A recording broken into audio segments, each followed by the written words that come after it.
2004 में हम लोगों ने यहाँ पेडिकोन किया था, स्टेट पेडिकोन।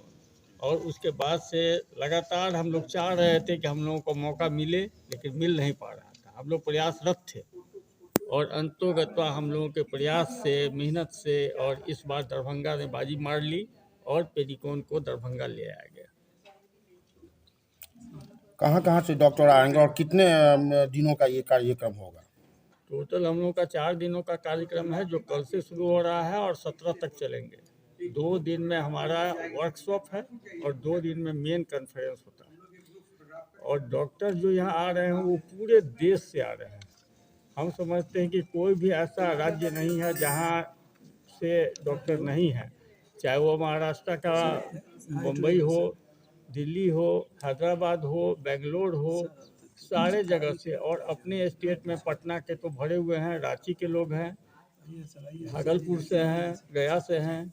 तो यहाँ सारे जो भी ज़िले हैं उससे हमारे जितने पेडिटिशियन हैं सबों ने इच्छा जाहिर की है। और हम समझते हैं कि ऐसा पेडिकोन पहली बार हो रहा है जिसमें इतनी संख्या में रजिस्टर्ड डेलीगेट्स हुए हैं।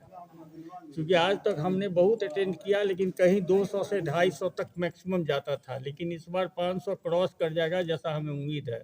क्योंकि 500 पुरने जा रहा है और समय अभी 3 दिन बचा हुआ है। स्पॉट रजिस्ट्रेशन भी हमारे यहाँ बहुत होता है, जो लोग नहीं कराए हों डायरेक्ट आके कराएंगे।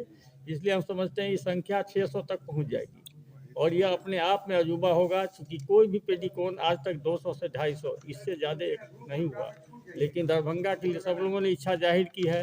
अब हम लोगों के जिम्मे में है और आप लोगों की मदद से हम लोग मतलब अच्छे तरह से उन लोगों का स्वागत कर सकें, प्रोग्राम को निभा सकें, कोई बदनामी नहीं हो, सारे लोग खुश होकर के चले जाएं।